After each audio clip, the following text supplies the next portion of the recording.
Warahmatullahi wabarakatuh.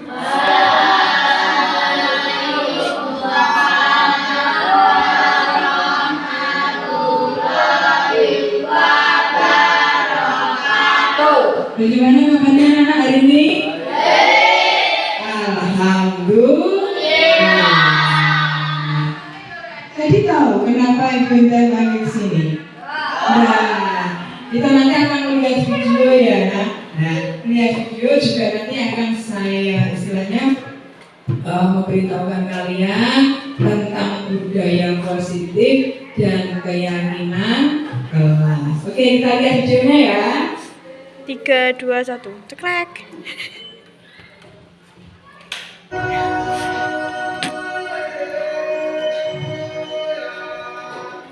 Jadi di sini adalah diseminasi tentang aksi nyata calon guru penggerak. Ini ada tujuan pendidikan yang bagaimanakah yang ingin istilahnya saya kami dalam mendidik kalian. Kemudian apakah Bapak menggunakan sampai saat ini sudah sesuai dengan tujuan pendidikan menurut filosofi KHD. KHD itu singkatan dari Ki Hajar Dewantoro. Siapa tahu Ki Hajar Dewantoro? Ada yang tahu? Gak. Hah? Nggak tahu? Ya Allah. Ini adalah Ki Hajar Dewantoro, Bapak Pendidikan kita. Ya? Oke. Oke, jadi nanti sampean setelah melihat ini tahu siapa itu Bapak Ki Hajar Dewantoro. Lanjut ya.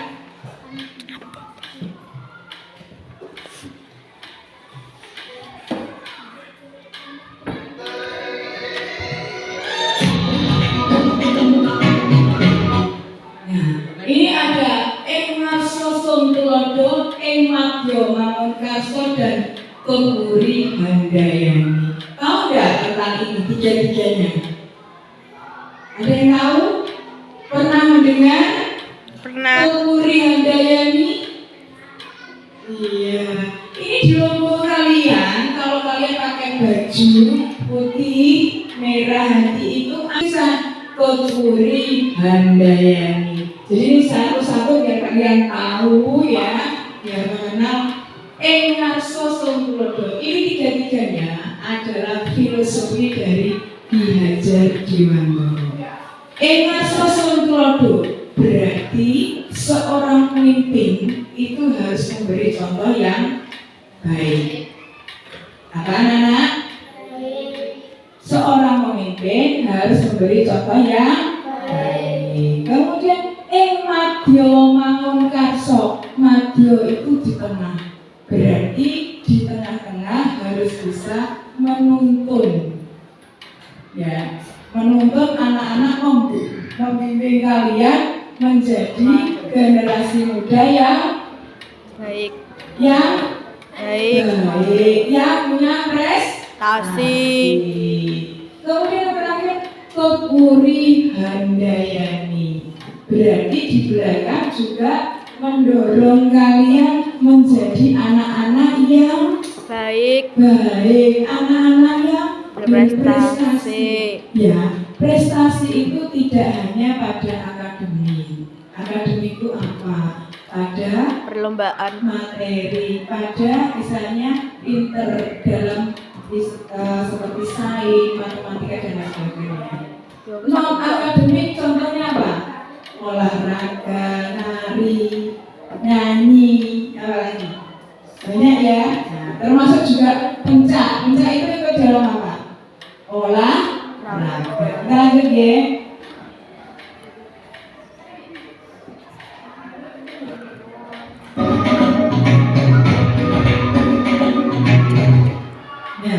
Bagaimana guru seharusnya? Nah, guru seharusnya itu satu, reflektif. Reflektif itu yang bagaimana? Kalau kita misalnya selesai mengajar, bagaimana belajar hari ini? Menyenangkan atau tidak? Menyenangkan bu? Tidak bu? Nah, beragam. Beragam. Beragam itu bermacam-macam menurut kalian. Tuh.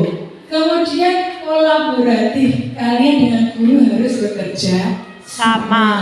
Terus ada mandiri. Nah, kalian juga harus mandiri. Mengerjakan tugas dikerjakan secara mandiri.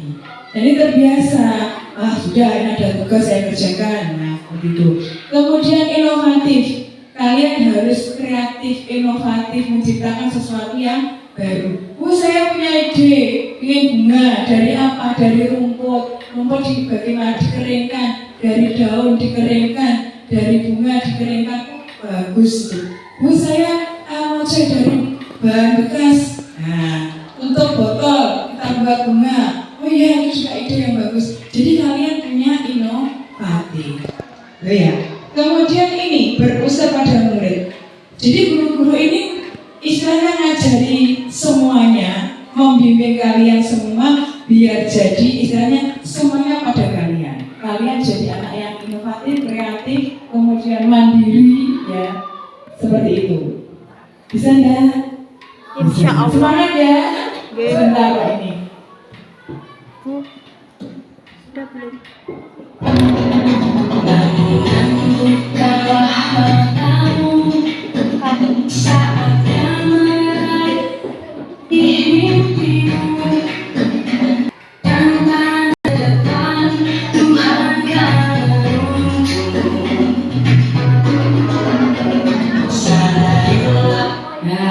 Ini ada budaya positif. Sebenarnya apakah budaya positif itu? Budaya positif itu adalah budaya yang baik, merupakan nilai atau keyakinan universal yang diletakkan di sekolah. Budaya positif adalah suatu kebiasaan yang bernilai positif. Kalian sudah kalau pagi pembiasaannya apa? Asmaul Husna. Asmaul Husna. Iya. Kemudian yang beragama lain gimana? Di sanggar sembahyang juga sama ya. Jadi kalau yang nanti beragama Islam di depan biasanya adalah Asmaul Husna. Yang agama Hindu di sanggar sembahyang. Ya, itu pembiasaannya baik atau enggak? Baik. Untuk meningkatkan apa? Iman dan takwa. Kemudian untuk membangun budaya positif, sekolah harus menyediakan lingkungan yang positif. Jadi kalau ini pembiasaannya positif, lingkungannya juga positif. Lingkungan yang bagaimana yang positif?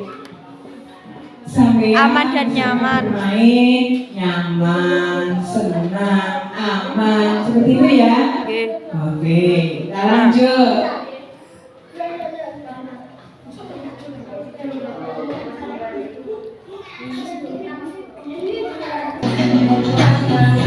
Nah, ini ada 5 budaya positif. Konsep disiplin positif dan motivasi. Kemudian ada keyakinan kelas, ada pemenuhan kebutuhan dasar, 5 posisi kontrol dan segitiga restitusi. Nah, ini anak-anak kalian akan saya pelajari untuk membuat suatu keyakinan kelas. Bisa duduk dulu. Nah, jadi keyakinan kelas kalau dulu itu namanya peraturan kelas. Kalau sekarang keyakinan kelas ya. Kalau peraturan kelas itu bagaimana? Ya, nanti ada. Oke, kita lanjut.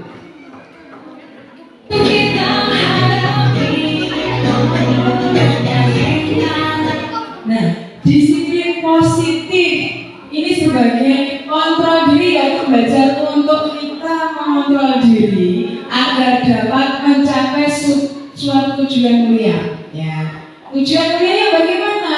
Yang mengacu nilai-nilai atau prinsip mulia yang dianut seseorang. Nah, ini adalah fondasi kita dalam berperilaku.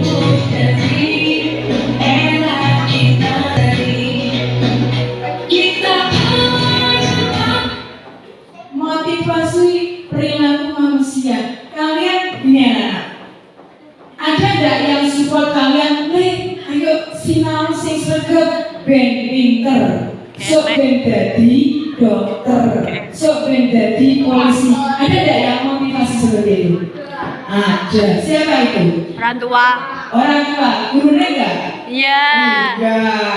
Guru itu selalu juga mengarahkan ke hal-hal yang lebih baik, positif. Orang tua juga begitu. Tidak ada orang tua guru yang mengarahkan ke hal-hal yang jelek. Semuanya berharap kalian itu jadi anak yang sukses. Ye? Coba cita-citanya sampean apa? Dokter. Sampean cita-citanya apa? Tukang sol. Macam-macam. Sampean apa? Cita-citanya apa? Dokter. Rupanya dokter. Berarti pengen ngobati. Ye? Jadi tentara. Jadi semua jadi tentara. Tentara itu harus bagaimana? Disiplin. Dia kalau sudah disiplin, wis gak dicopot tersebut, wis gak digandeng. Ya, kalau sudah disiplin seperti itu. Ya, benar. Saya gini lah, saya punya cerita. Kemarin itu ada siswa saya dulu dari Teransono. Kecilannya juga begitu, jadi seperti sampean nih. Dulu saya suruh ya, kalau wawancara, ayo, namanya Ariel. Ayo depan, kamu jadi pemimpin. Enggak, saya tidak bisa belajar. Kalau tidak bisa kita belajar. Akhirnya dia belajar. Kemarin itu jadi paskibraka. Ya, ada yang di tingkat kabupaten, ada yang di tingkat kecamatan. Jadi kalau kalian misalnya disuruh oleh bapak ibu guru, ayo kita belajar. Jadi istilahnya untuk petugas siap. Siap. Karena ini apa? Kalian belajar lebih baik. Ilmunya untuk bekal nanti, oke? Oke.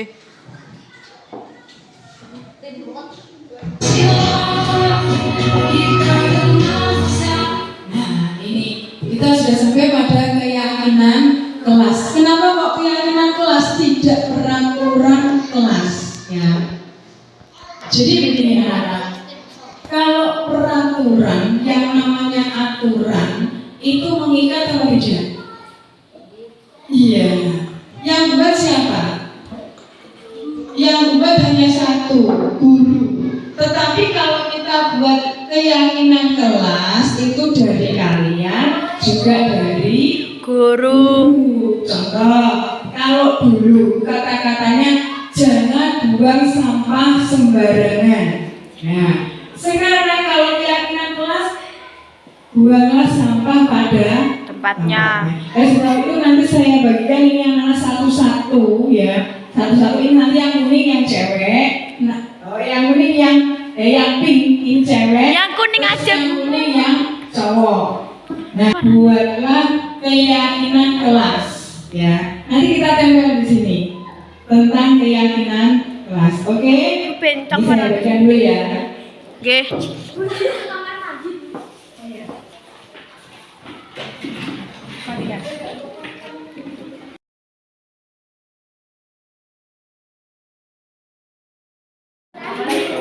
Saya sangat senang dengan mengenal sistem positif dan keyakinan kelas ini karena sangat penting dan bermanfaat.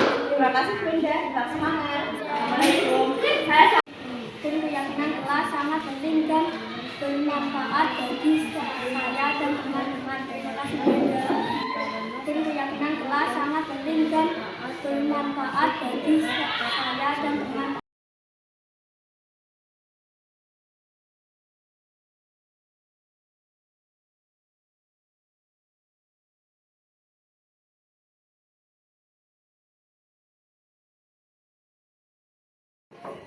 Waalaikumsalam warahmatullahi wabarakatuh.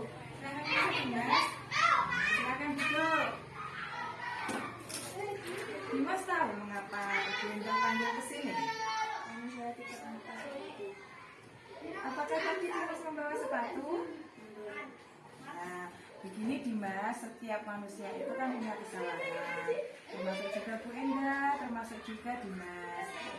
Oleh sebab itu, Dimas punya alasan kenapa tidak memakai sepatu.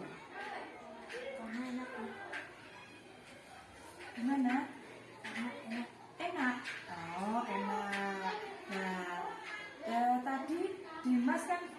nembak sepatu. Terus Dimas copot sepatunya itu kenapa? Karena saya lagi sholat dulu. Habis sholat dua. Terus langsung bermain. Oke. Dimas kira-kira tahu nggak tentang keyakinan kelas kita? Apa itu keyakinan kelas kita? Harus memakai sepatu. Harus memakai sepatu. Berarti itu kamu harus apa? Bertanggung jawab. Jadi kalau seperti itu sudah tahu tentang keyakinan kelas, apa yang akan Dimas lakukan? Memakai sepatu. Memakai sepatu. Oke, Dimas, saya terima kasih. Dimas sudah mengakui kesalahannya. Kemudian untuk kedepannya, Dimas akan memperbaiki. Betul begitu, Dimas? Oke, sekarang Dimas boleh kembali lagi ke kelas dan jangan lupa apa tadi?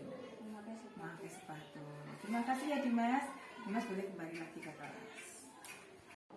Assalamualaikum Bu. Waalaikumsalam warahmatullahi wabarakatuh. Silakan masuk, Ambar. Silakan duduk. Selamat siang Bu. Selamat siang. Ambar tahu kenapa Ibu yang panggil ke sini? Mungkin karena tugas matematika kemarin Bu. Iya, memang benar. Kemarin apakah Ambar masuk? Saya masuk Bu, tapi saya tidak mengumpulkan tugas. Nah, begini Ambar, kita itu sebagai manusia bahwa tidak luput dari segala kesalahan, termasuk juga dengan Bu Endah. Oleh sebab itu, kita nanti di sini tidak mencari siapa yang salah, tetapi kita akan mencari solusi. Boleh kata, Ibu tahu apakah kenapa Ambar tidak mengumpulkan tugas? Saya kemarin tidur terlalu malam Bu, saya tidak sempat menyelesaikan tugas. Mengapa tidak selesai? Sedangkan teman-teman Ambar kan sudah selesai mengerjakan tugas. Saya capek dan mengantuk Bu, karena saya tidur terlalu malam, jadi saya tidak bisa mengerjakan tugas. Ambar ingat enggak bahwa kita punya keyakinan kelas? Ingat Bu. Oke, keyakinan yang mana yang menurut Ambar itu? Selalu bertanggung jawab Bu. Baik, berarti Ambar harus bertanggung jawab dengan tugas yang akan dikumpulkan, begitu ya? Nah, apa yang akan Ambar lakukan selanjutnya? Saya akan mengerjakan tugas sebelum tidur Bu, dan saya tidak akan tidur terlalu malam. Baik, terima kasih. Itu sudah suatu solusi bagi kita ya Ambar. Dan untuk kedepannya Ambar akan lebih baik lagi. Terima kasih Ambar. Ibu ucapkan terima kasih dan sekarang Ambar boleh kembali ke kelasnya lagi. Baik Bu, permisi. Ya.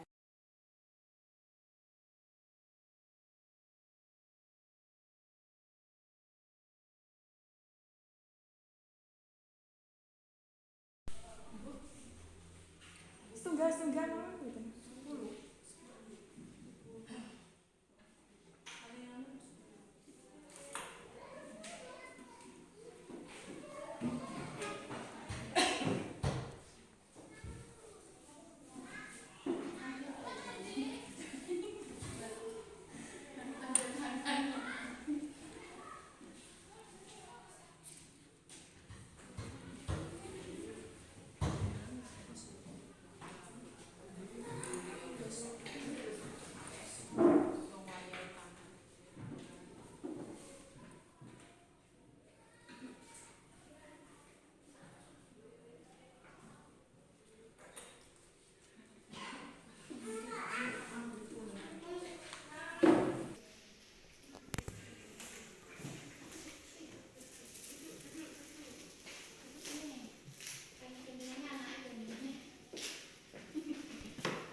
Warahmatullahi wabarakatuh. Ibu, alhamdulillah kalau panjenengan sedaya senang hari ini kita diberikan kesehatan. Kalau panjenengan sakit berkumpul di sini. Saya juga mengucapkan terima kasih pada panjenengan sedaya karena sudah hadir ya, untuk acara diseminasi aksi nyata modul 1.4. nanti akan saya bawakan sendiri. Di sini saya akan merangkap sebagai kepala sekolah, juga nanti sebagai calon guru penggerak.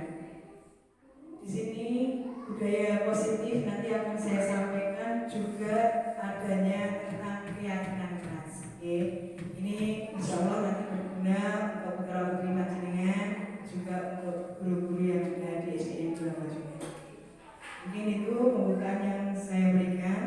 Akhir kata, wassalamualaikum warahmatullahi wabarakatuh.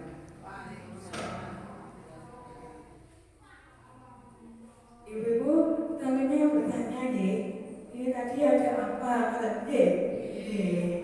oke, berusaha detik, berusaha kaget. Saya hanya menyampaikan saja.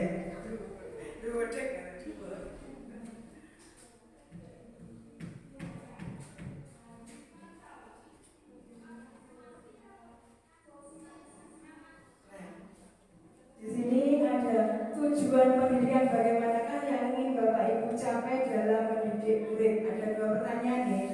Apakah yang Bapak Ibu lakukan sampai saat ini sudah sesuai dengan tujuan pendidikan menurut filosofi KHD? KHD itu Ki Hajar Dewantara.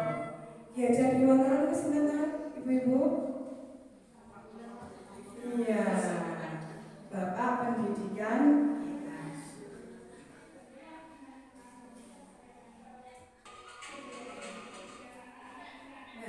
Di sini ada Engarso Songtulodo Emadyo Ngabekkarso Tupuri Handayani. Jadi Engarso Songtulodo kita di depan itu menjadi seorang pemimpin. Kemudian Emadyo Ngabekkarso di tengah-tengah kita selalu memberi dorongan. Tupuri Handayani, di belakang kita juga istilahnya memberikan semangat kepada peserta didik kita. Itu tadi adalah dari Ki Hajar Dewantara.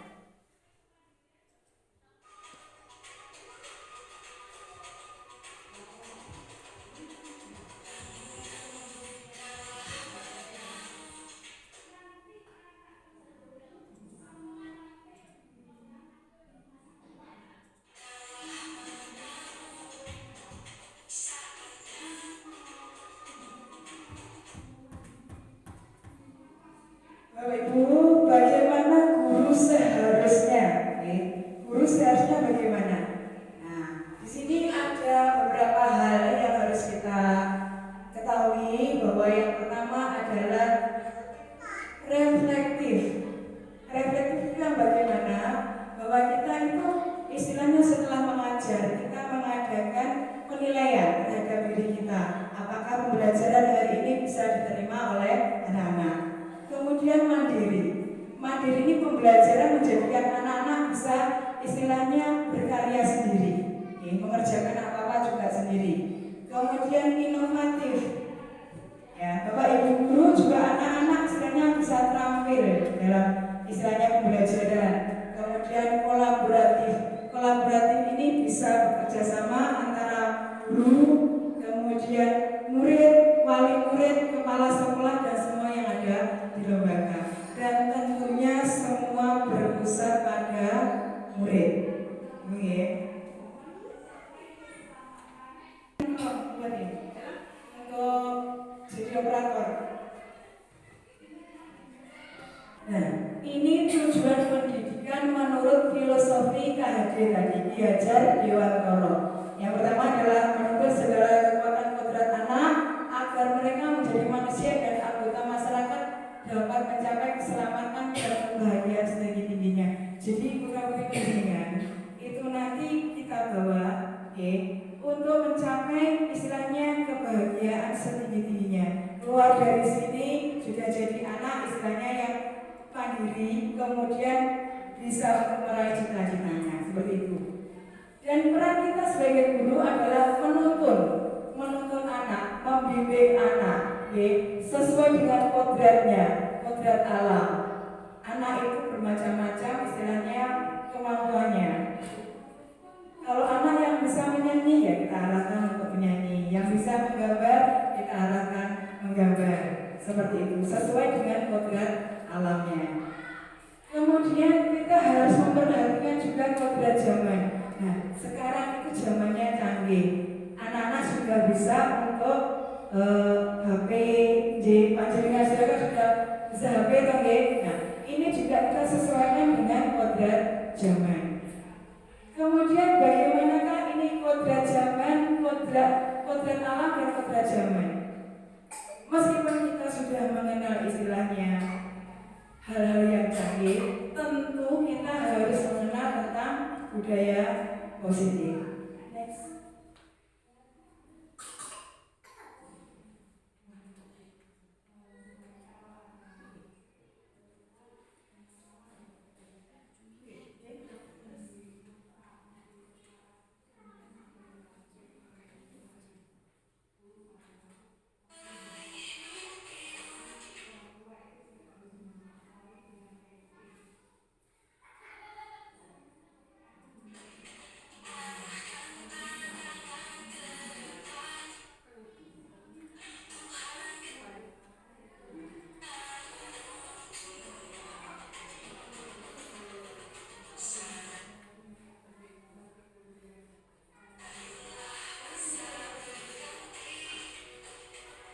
Nah, di sini adalah budaya positif.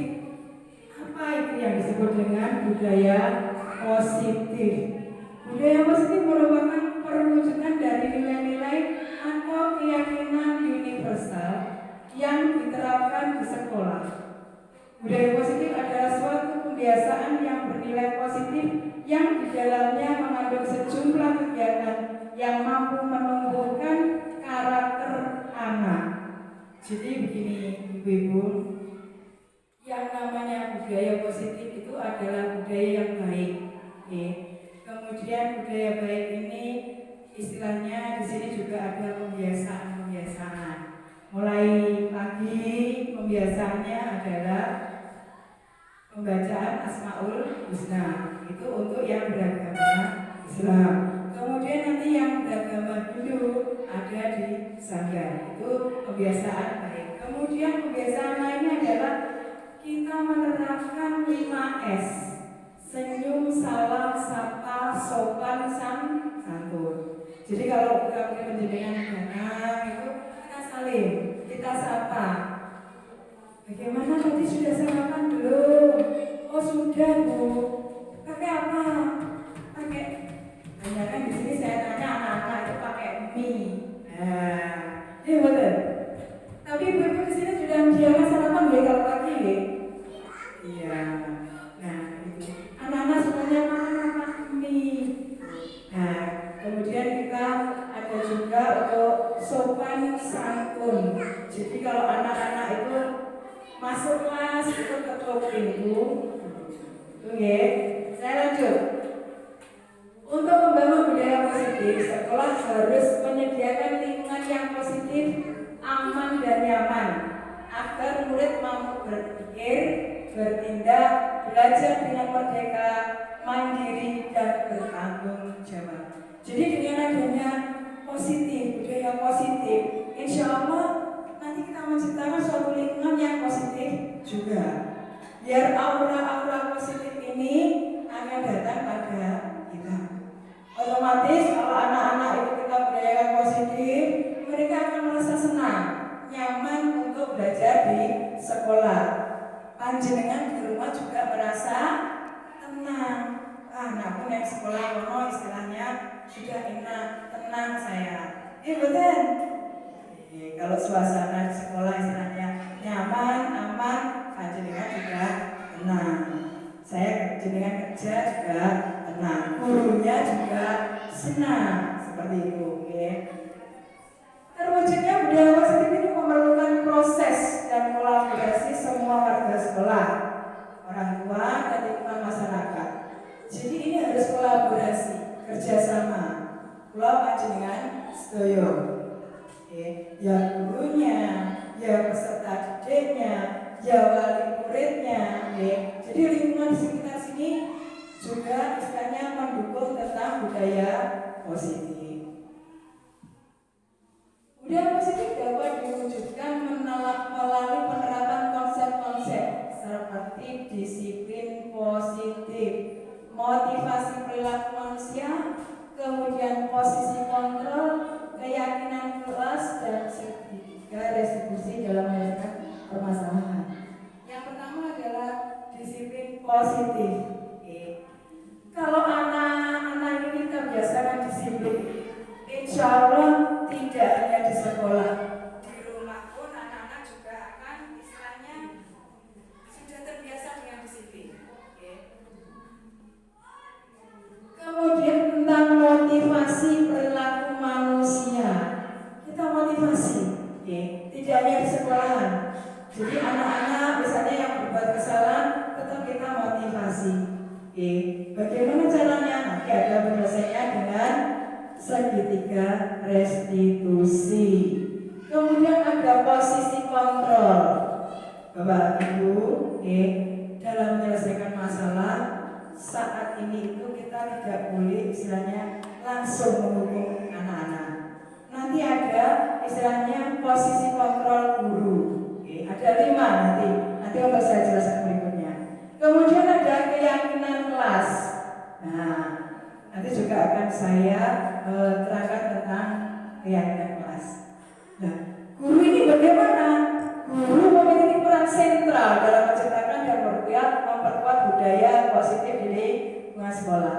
Posisinya adalah sebagai pusatnya. Pusatnya pada siapa? Pada guru. Next.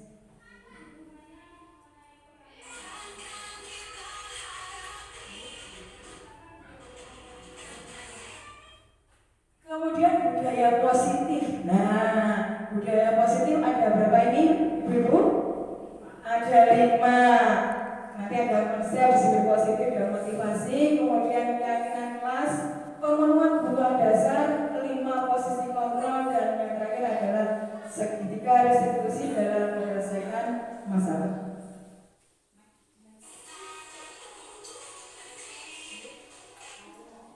Konsep disiplin positif dan motivasi. Nah, disiplin sebagai bentuk kontrol diri yaitu belajar untuk kontrol diri agar dapat mencapai suatu tujuan mulia. Jadi anak-anak ini tidak emosi, bisa mengontrol dirinya. Guru-guru juga begitu, bisa mengontrol diri, istilahnya agar tidak emosi. Kemudian tujuan mulia ini mengacu pada nilai atau prinsip-prinsip mulia yang diambil seseorang. Nah, nilai-nilai ini merupakan payung. Payung apa Ibu? Payungnya belum selesai. Nah, payung besar dari sikap dan perilaku kita, atau nilai-nilai ini merupakan fondasi kita berperilaku. Jadi kalau mulai dari anak-anak kita biasakan berbuat baik, ini adalah dasar atau fondasi kita. Nanti seterusnya sampai kita dewasa, kita akan dapat berbuat baik karena sudah terbiasa dengan disiplin baik. Nilai-nilai kebajikan adalah sifat-sifat positif manusia yang membawa tujuan mulia yang ingin dicapai setiap individu. Jadi begini Ibu, tidak ada orang yang istilahnya merasa dirinya salah. Semuanya baik, semuanya benar. Ya. Contohnya sifat kebajikan itu adalah jujur, bertanggung jawab, disiplin, hemat, apa balik? Wadah yang positif itu banyak sekali di lingkungan sekitar kita. Monggo next. Langsung. Nah, ini ada motivasi perilaku manusia. Yang pertama adalah untuk menghindari ketidaknyamanan atau hukuman. Jadi begini, kadang ada anak-anak yang disiplinnya terpaksa. Misalnya anak ini tidak seragam. Dia takut, boleh gak seragam, mesti dihukum. Nah, ini istilahnya menghindari hukuman atau ketidaknyamanan. Kalau dihukum kira-kira nyaman buat ini Ibu? Buatan anak-anak takut Nah, takut. Yang kedua adalah untuk mendapatkan imbalan atau penghargaan dari orang lain. Misal, wah sampai mau semacam wah itu seragaman. Nah, itu kan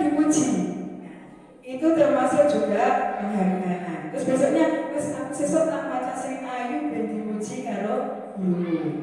Seperti itu. Kemudian yang ketiga, untuk menjadi orang yang mereka inginkan dan menghargai diri sendiri dengan nilai-nilai yang mereka percaya.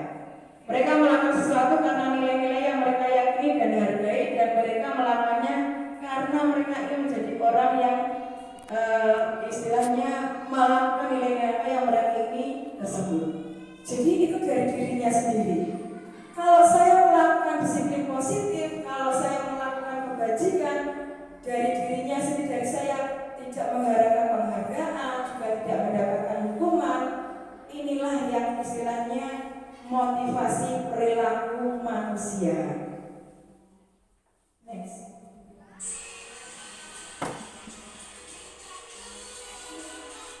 Keyakinan kelas. Nah, di sini Ibu, mengapa keyakinan kelas kok tidak peraturan kelas saja? Kalau dulu kan peraturan kelas aturan kelas itu biasanya kan yang membuat gurunya sepihak sepihak. Anak-anak jadi takut. Nah, aku boleh gak peraturan sekolah atau peraturan kelas mesti dihukum. Tetapi sekarang kita tidak lagi dengan peraturan kelas, tetapi dengan keyakinan kelas. Nah, keyakinan kelas itu yang bagaimana? Keyakinan kelas itu adalah kesepakatan antara dua belah pihak. Jadi peserta didiknya juga melakukan keyakinan kelas, kemudian ada juga dengan gurunya. Nah, ini contoh di sini ada kesepakatan atau keyakinan kelas. Kalau dulu itu peraturan kelas, misalnya dia untuk keyakinan hadir tepat waktu. Kalau dulu kan peraturan kelas itu tidak boleh terlambat. Ya nama betul.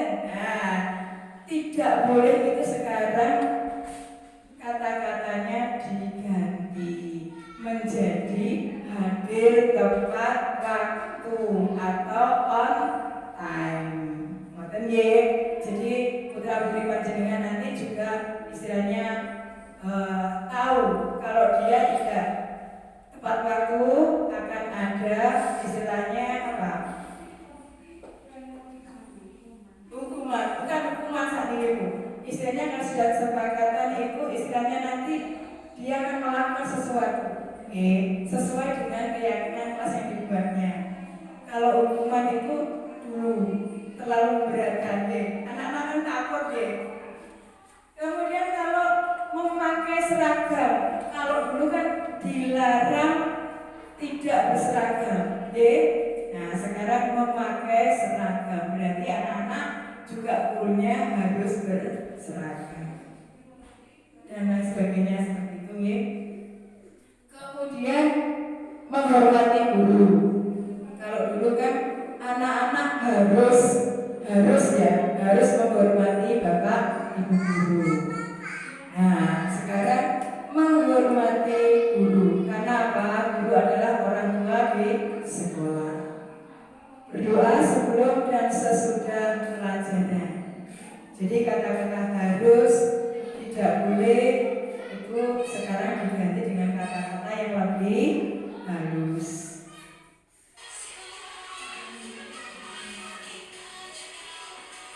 Keyakinan kelas. Pembentukan keyakinan kelas ini bersifat lebih abstrak daripada peraturan, lebih rinci dan konkret. Ya, keyakinan kelas berupa pernyataan-pernyataan universal. Pernyataan kelas senantiasa dibuat dalam bentuk positif. Kalau misalnya tadi juga saya tambahi, anak-anak kan seringkali buang sampah sembarangan. Dulu kata-katanya dilarang membuang sampah di sembarang tempat. Kalau sekarang adanya keyakinan kelas apa? Nah, bisa sampahku tanggung jawabku. Jadi anak-anak bertanggung jawab dengan apa yang sudah diperbuatnya. Seperti itu. Kemudian keyakinan kelas sebaiknya sesuatu yang dapat diterapkan di lingkungan tersebut. Jadi memang ini keyakinan kelas dibuat untuk istilahnya untuk kelas itu sendiri, untuk sekolah itu sendiri, untuk peserta didik dan untuk gurunya. Oke. Apa-apa yang ada di lingkungan tersebut. Jadi tidak mungkin kita buat keyakinan kelas yang berhubungan yang di rumah. Betul ya? Kemudian semua warga kelas sebenarnya ikut berkontribusi dalam pembuatan keyakinan kelas lewat kegiatan curah pendapat. Muridnya boleh, Bu, keyakinan kelas saya istilahnya pengen yang ini. Nah, sesuai tidak? Misalnya tidak boleh bermain di dalam kelas, seperti itu. Boleh kita buat, tapi kata-katanya harus kita buat yang lebih halus. Kemudian bersedia meninjau kembali keyakinan kelas dari waktu ke waktu. Misalnya begini, dalam waktu 1 bulan, kok keyakinan kelas ini tidak berhasil, kita buat lagi keyakinan kelas. Boleh tidak? Boleh. Ya, kita sesuaikan dengan situasi dan kondisi.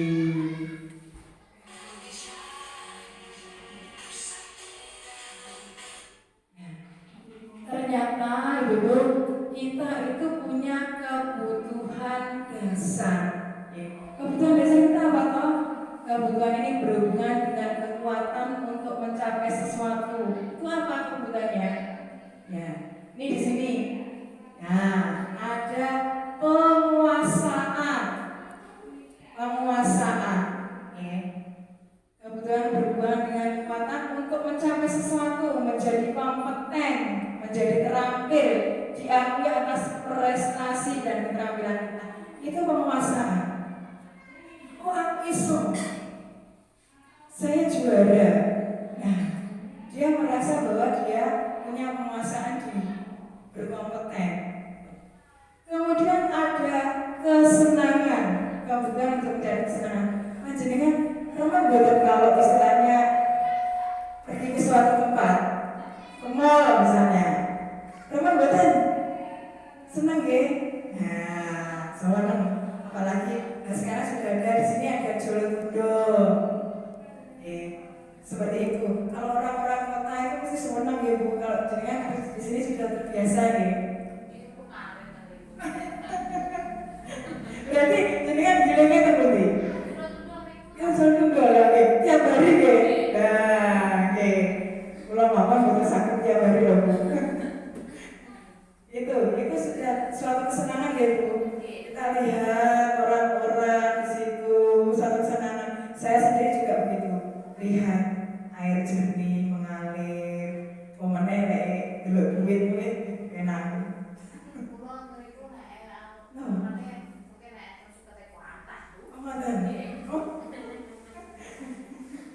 Ini perbaiki. Sandang, pangan, papan. Sandang itu apa? Pakaian, baju. Kita harus pakai baju. Pangan, setiap hari kita butuh makanan. Monggo.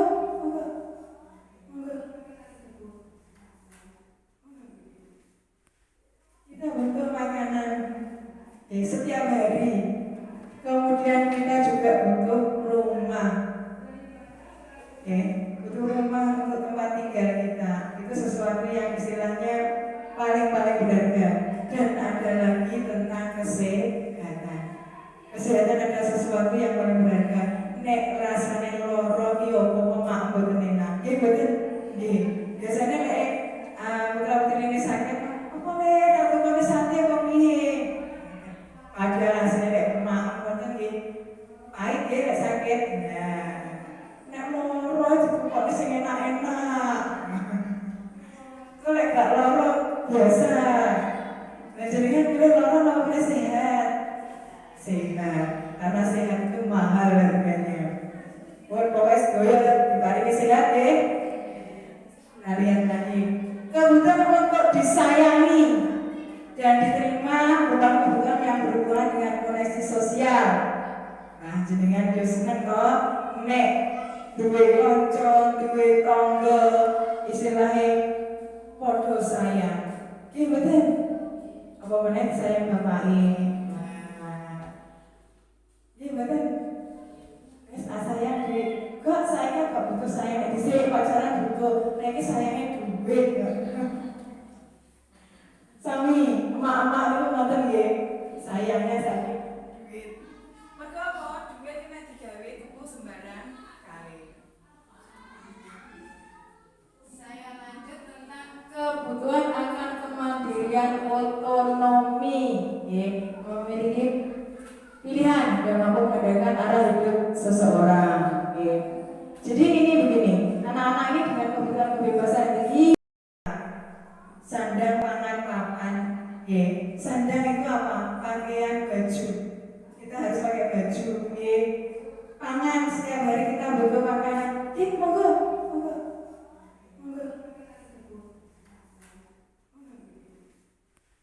Kita butuh makanan setiap hari.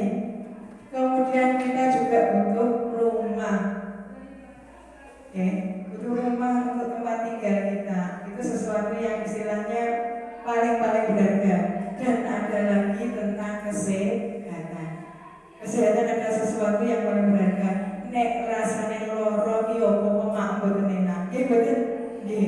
Biasanya nek putra-putri ini sakit, apa nek atau kene sate kok piye? Ada rasane nek mak mboten nggih. Pahit nggih nek sakit. Nah, nek loro dikokne sing enak-enak. Kok nek gak loro biasa.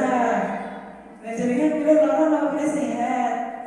Sehat. Karena sehat itu mahal harganya. Pokoknya sedoyo diparingi sehat ya. Kalian tadi kebutuhan untuk disayangi dan diterima bukan kebutuhan yang berhubungan dengan koneksi sosial. Nah jenengan yo seneng kok nek duwe kanca, duwe tangga istilahnya podo sayang. Ki betul. Apa meneh sayang bapake. Iya betul. Wis sayang duit. Kok saya gak butuh sayang di sini pacaran butuh. Nek sayangnya duit. Sami emak-emak itu ngoten nggih. Sayangnya duit. Mergo apa? Duit iki nek digawe tuku sembarang kali. Saya lanjut tentang kebutuhan akan kemandirian otonomi. Memiliki pilihan dan mampu mengendalikan arah hidup seseorang. Jadi ini begini, anak-anak ini dengan kebutuhan kebebasan tinggi.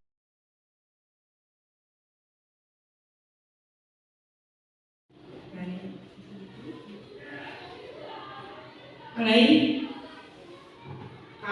Assalamualaikum warahmatullahi wabarakatuh. Waalaikumsalam. Alhamdulillahirrahmanirrahim. Bapak Ibu panjenengan Prabowo, ini dalam rangka kita untuk diseminasi budaya positif modul 1.4 untuk CKW angkatan 11. Terima kasih rawuhnya panjenengan sedaya. Semoga nanti kita akan acara ini berjalan dengan lancar. Bismillahirrahmanirrahim. Bapak Ibu, untuk yang pertama nanti akan kita kenalkan tentang budaya positif. Ini Mas, budaya positif. Kemarin juga sudah saya singgung tentang budaya positif, tetapi untuk lebih baiknya ini akan saya sampaikan kembali apa itu budaya positif. Budaya positif merupakan perwujudan dari nilai-nilai atau keyakinan universal yang diterapkan di sekolah. Kira-kira panjenengan sedaya sudah tahu apa itu budaya positif? Pokoknya semua yang berbau positif itu mesti baik. Baik untuk kita juga baik untuk anak didik. Saya lanjutkan. Budaya positif adalah suatu pembiasaan yang bernilai positif yang di dalamnya mengandung sejumlah kegiatan yang mampu menumbuhkan karakter murid. Alhamdulillah kita sudah melakukan suatu pembiasaan yang baik. Pagi panjenengan nek rawuh ngoten niku pripun? Ari-ari salin apa mboten? Nggih. Berarti kita sudah menerapkan pembiasaan 5S. Napa 5S? Salam, Senyum, salam, sapa, sopan, santun. Kula panjenengan sedaya, panjenengan nek rawuh wonten niku kan nggih, Bu Titi salim senyum. Nah, sapane piye? Sarapan loro. Sapane nggih, assalamualaikum. Tapi terus kita juga mesti kan bertanya tuh ya dengan anak-anak, sudah sarapan belum? Nggih mboten? nggih. Ora merowong. Ah, Mboten nggih? Mboten nggih. Saya yakin senyum itu adalah juga pahala. Mboten nggih. Kemudian ada lagi pembiasaan yang tidak kalah penting di SD kita. Napa niku? Bu Hamidah. Nggih. Pembiasaan yang di depan sini untuk agama Islam adalah menghafal Asmaul Husna, membaca istighfar. Nomor Bu Hamidah? Sholawat kulub. Sholawat juga. Ini. Kemudian yang agama Hindu disanggar, sembahyang ya Mbak. Iya. Oke, menghafal Saraswati. Semuanya ada kebiasaan. Karena memang di SD kita ada 2 agama yang dianut, jadi kita juga harus menghargai perbedaan itu. Karena apa? Langkung dinukum wali nanti. Bagimu agamamu, bagiku agamaku. Kita tetap meyakini kebenaran masing-masing yang sudah kita anut. Itu adalah pembiasaan. Kemudian pembiasaan apa lagi? Setiap hari Senin Upacara. Itu untuk melatih apa? Nasionalis. Kepemimpinan, Patriotisme. disiplin, patriotisme, nasionalisme, banyak sekali istilahnya hal-hal positif yang ada di dalam upacara bendera. Kemudian pembiasaan apa Malik? Kalau hari Jumat, Bersih-bersih. Jumat bersih, senam mulai pagi ya. Pagi kemarin ada dari Pak Rian ya, itu singkatan apa Pak Rian kemarin? Gemayur. Garis. Yang pertama adalah gerak badan. Gerak dalam artian adalah senam, digerakkan badannya. Kemudian yang kedua bersih-bersih, kerja bakti, mulai dari kelas 1 sampai dengan kelas 6. Dilanjut dengan gemayur Nah, gemar makan sayur. Kalau gemar makan sayur atau 10 ngeten iki lho berbobot. Kemudian selanjutnya adalah untuk membangun budaya positif, sekolah harus menyediakan lingkungan yang positif, aman dan nyaman agar murid mampu berpikir, bertindak, belajar dengan merdeka, mandiri dan bertanggung jawab. Jadi sesuatu hal ya, kalau semuanya ini baik, lingkungannya juga aman, nyaman, anak-anak belajarnya juga senang. Kalau sudah senang, orang tua dan guru menjadi tenang. Anakku tak sekolah neng ngono wae ben aman, nyaman, senang. Nah, jadi orang tua juga tenang, gurunya juga tenang. Ya, karena apa? Anak-anak bisa belajar dengan lebih baik lagi. Kerasan yang sekolah. Tapi bukan berarti kerasan suruh terus yang sekolah. Nah, ya, ada waktu 6 bulan ya, bulan. Yang ini rumahnya dekat ya begitu. Kerasan sekolahnya begitu Saya lanjut lagi. Terwujudnya budaya positif ini memerlukan proses dan kolaborasi semua warga sekolah, orang tua dan lingkungan masyarakat. Jadi memang betul, ya, kita itu tidak saya tidak bisa bertindak sendiri tanpa adanya panjenengan. Dari masalah ini dengan segitiga restitusi. Ya. Apa saja itu segitiga restitusi? Nanti akan kita bahas. Kemudian ada 5 posisi kontrol. Sebagai guru kita nanti ada 5 posisi kontrol. Next, Mas. Nah, ini tadi konsep disiplin positif dan motivasi. Disiplin sebagai bentuk kontrol diri, yaitu belajar untuk kontrol diri agar dapat mencapai suatu tujuan mulia. Jadi kalau kita biasakan disiplin dari diri kita, ya, biasa kita bangun pagi, sudah bangun pagi, menyiapkan apa yang kita butuhkan, kemudian kita kerja, kita disiplin, ini akan berlanjut. Oleh sebab itu kita biasakan anak-anak itu juga begitu. Anak-anak dengan disiplin sebagai kontrol dirinya.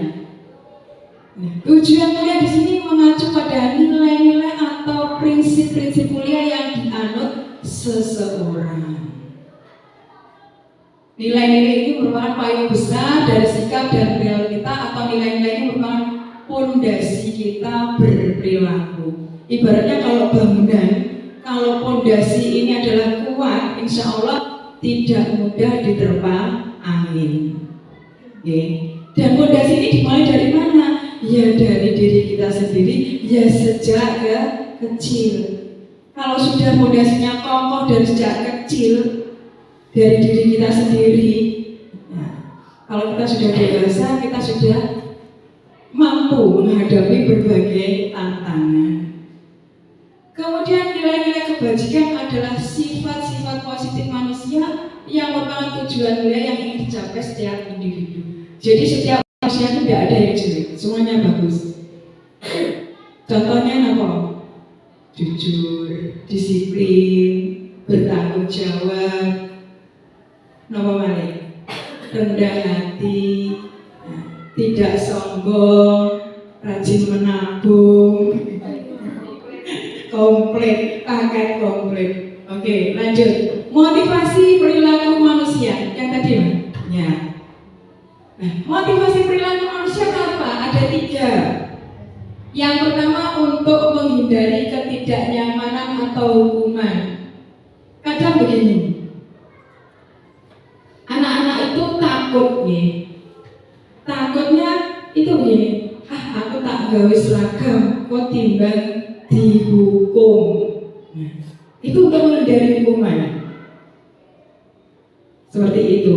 Kemudian yang kedua, untuk mendapatkan imbalan atau penghargaan dari orang lain. Aku tak, istilahnya sinau, ben aku oleh hadiah. Ini dia istilahnya motivasinya mendapatkan penghargaan atau hadiah. Kemudian yang ketiga, untuk menjadi orang yang mereka inginkan dan menghargai diri sendiri dengan nilai-nilai yang mereka percayai. Nah, ini Bapak Ibu ya. Yang ketiga ini adalah dari dirinya sendiri. Jadi aku disiplin, nanti juga untuk diri saya sendiri. Seperti itu. Kalau saya disiplin, insya Allah nanti hasilnya kelanjutannya lebih baik. Next.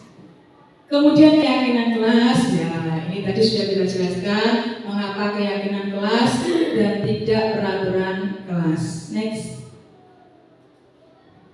Nah, keyakinan kelas. Jadi nanti Bapak Ibu saya mohon setelah ini nanti ada diseminasi, nanti di kelas panjenengan masing-masing mohon untuk membuat suatu keyakinan kelas. Ini sangat berguna sekali. Jadi anak-anak nanti kalau misalnya melanggar aturan, bagaimana? Nah, jenengan nanti dengan segitiga restitusi plus keyakinan kelas kita apa? Nah itu, anak akan merasa bahwa dia melanggar sesuatu. Pembentukan keyakinan kelas bersifat lebih abstrak daripada peraturan, lebih rinci dan konkretnya karena dari kedua belah pihak. Keyakinan kelas berupa pernyataan-pernyataan universal. Jadi pernyataan-pernyataan yang menyeluruh.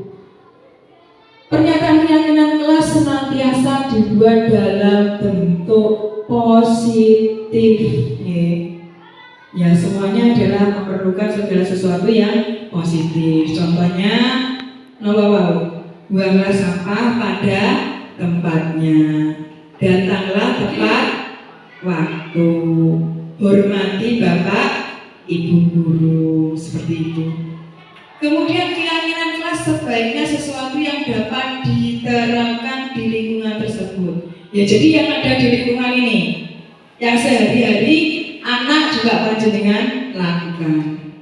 Kemudian semua kelas hendaknya ikut berkontribusi dalam pembuatan keyakinan kelas lewat kegiatan curah pendapat. Jadi tadi ya itu yang disampaikan Pak Ria, harus dari kedua belah pihak, tidak hanya satu pihak saja.